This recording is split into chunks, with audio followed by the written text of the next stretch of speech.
அதிமுக முன்னாள் அமைச்சர் கே.வி. வீரமணிக்கு எதிரான வழக்கு ஜூலை 18ஆம் தேதிக்கு சென்னை உயர்நீதிமன்றம் ஒத்திவைத்துள்ளது.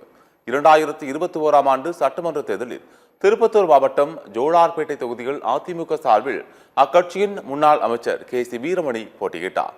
அவர் தாக்கல் செய்த வேட்புமனுவில் சொத்து விவரங்களை குறைத்து தவறான தகவல்களை தெரிவித்ததாக கூறி வேலூரைச் சேர்ந்த தொழிலதிபர் ராமமூர்த்தி என்பவர் இந்திய தேர்தல் ஆணையத்தில் புகார் அளித்திருந்தார். இதன் அடிப்படையில் திருப்பத்தூர் குற்றவியல் நடுவர் நீதிமன்றத்தில் கே.சி. வீரமணிக்கு எதிராக தேர்தல் ஆணையம் சார்பில் வழக்கு தொடரப்பட்டது.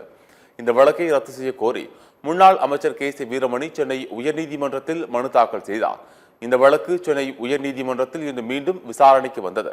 அப்போது முழுமையான விசாரணைக்கு பிறகே கே.சி. வீரமணிக்கு எதிராக வழக்கு தாக்கல் செய்யப்பட்டதாக தேர்தல் ஆணையம் தரப்பில் தெரிவிக்கப்பட்டது. தவறான தகவல் தந்ததால் அது பற்றி புகார் மனு தாக்கல் செய்ய அதிகாரம் உள்ளது என்றும் எடுத்துரைத்த தேர்தல் ஆணையம் தரப்பு கே.சி. வீரமணி சொத்து மதிப்புக்கும் வருமான வரி கணக்கிற்கும் 14 கோடி ரூபாய் வித்தியாசம் உள்ளது என்றும் கூறப்பட்டுள்ளது. இதனைத் தொடர்ந்து இந்த வழக்கை ஜூலை 18ஆம் தேதிக்கு சென்னை உயர்நீதிமன்றம் ஒத்திவைத்து உத்தரவிட்டது.